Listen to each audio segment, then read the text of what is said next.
विधान परिषदेसाठी महायुतीचं अखेर ठरलं. 11-4-2चा फॉर्म्युला निश्चित. अतिरिक्त एक जागा पदरात पाडून घेण्यात राष्ट्रवादीला यश. 7 जागांवर अडून बसलेल्या शिवसेनेला 4 जागांवर समाधान मानावं लागणार.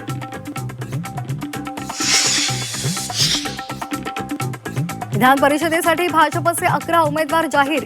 अहिल्यानगरमधून प्राजक्त तनपुरेंना संधी, तर वर्धा, चंद्रपूर, गडचिरोलीमधून सुप्रिया सुळेंचे व्याही अरुण लखानी यांना उमेदवारी. पुणे विधान परिषदेसाठी विक्रम काकडे यांना उमेदवारी निश्चित. राष्ट्रवादीकडून विक्रम काकडे यांचा अर्ज आज दाखल होणार. राष्ट्रवादी कोर कमिटीच्या बैठकीत निर्णय.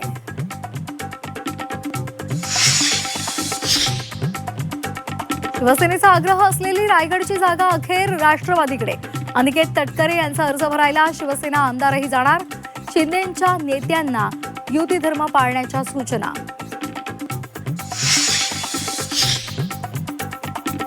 व्यावसायिक गॅस सिलेंडर 42 रुपयांनी महागला. 19 किलोच्या गॅससाठी मोजावे लागणार 3141 रुपये. हॉटेलिंग महागण्याची शक्यता. इंधन दरवाढीचा रुग्णवाहिकेच्या सेवेला फटका. रुग्णवाहिकेच्या भाड्यामध्ये 10 ते 20% वाढ. देशामध्ये आजपासून अनेक आर्थिक व्यावसायिक नियमांमध्ये बदल. पेट्रोल, डिझेल आणि हवाई इंधनावर नवीन निर्यात शुल्क.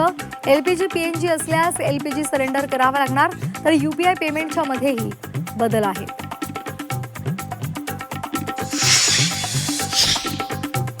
मुंबईमध्ये अटक केलेल्या दहशतवाद्यांचा प्लॅन समोर. वांद्रे गरीबनगर तोडकामाचा बदला घेण्यासाठी आखला होता हल्ल्याचा कट. दिल्ली पोलिसांच्या तपासातून माहिती उघड. एमआयएम नगरसेवक मतीन पटेलची आज एसआयटी चौकशी करणार. धर्मांतर प्रकरणातील आरोपी निदा खानला आश्रय दिल्याचा मतीनवर आरोप.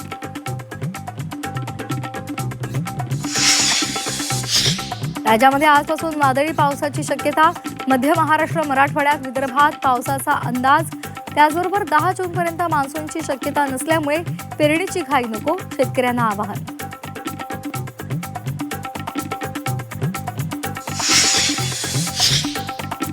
ज्येष्ठ गायिका सुमन कल्याणपूर यांचं निधन. वयाच्या 89व्या वर्षी मुंबईतील राहत्या घरी घेतला अखेरचा श्वास. मुख्यमंत्री, उपमुख्यमंत्री यांच्याकडून श्रद्धांजली.